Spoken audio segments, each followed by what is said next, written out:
Éxodo capítulo 20, verso 3. No tendrás dioses ajenos delante de mí.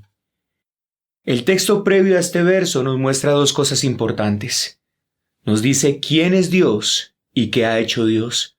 Nos dice que Dios es Jehová, la palabra que traduce el nombre con el que Dios se dio a conocer y que de manera muy general podemos decir que es el Yo Soy, el Dios eterno, el que subsiste por sí mismo, el Dios que no necesita ni de nada ni de nadie, el Dios que es absolutamente independiente de cualquier cosa creada.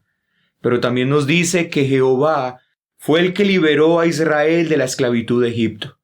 Es el Dios que al ejecutar esta poderosa liberación demostró que hay un solo Dios y que, como se ha dicho muchas veces, cada una de las plagas manifestadas allí en Egipto no fue otra cosa que la victoria del único Dios sobre aquello a lo que los egipcios le rendían culto de adoración.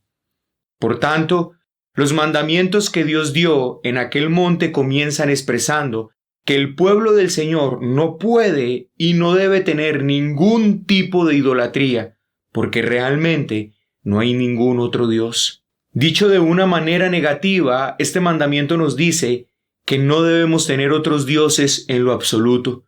Pero dicho de manera positiva, Dios nos dice, debemos tener a Dios como la persona más importante y como la influencia más grande en nuestras vidas.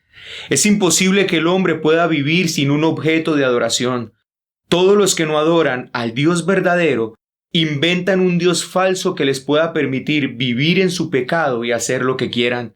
Dios nos dice en este pasaje que ninguna persona, cosa, ideología, propósito debe de interponerse en nuestra adoración a Dios. Pero la pregunta es, ¿qué es tener a Dios por Dios nuestro? Bueno, tener a Dios como nuestro Dios es reconocerlo primeramente como Dios. Es comenzar por reconocer que solo Él es Dios, Dios, el Dios de la Biblia, el que se manifestó en carne. Él y solo Él es Dios. Así que solo reconozco a Jehová como Dios. Dios es nuestro Dios cuando estamos convencidos en nuestros corazones y confesamos con nuestra lengua que Él es el único Dios verdadero y que no hay nada comparable a Él. Pero tener a Dios por Dios nuestro es también elegirlo. Una cosa es que nuestra razón apruebe a Dios y otra muy distinta que la voluntad lo elija. Para poder elegir a Dios, primeramente debo conocerlo. Debemos conocer a Dios en sus atributos, cómo es de glorioso en santidad, cómo es de rico en misericordias, cómo es fiel en sus promesas.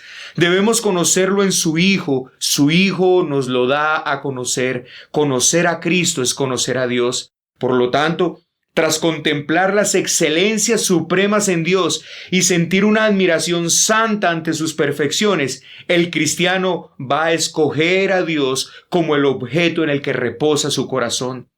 Tener a Dios por Dios nuestro es adorarlo.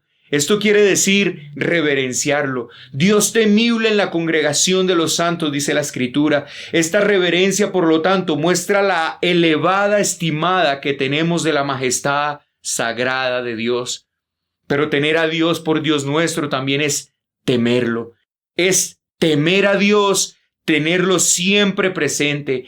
A Jehová he puesto siempre delante de mí, dice el salmista. Quien teme a Dios, imagina su mirada siempre constante sobre Él. Temer a Dios es sentir un temor santo a Él en nuestros corazones de tal forma que no nos atrevemos a pecar. El Salmo 4:4 dice, temblad y no pequéis.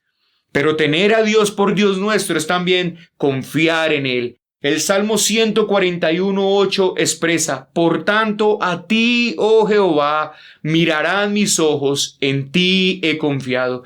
No hay nadie en que podamos confiar más que en Dios.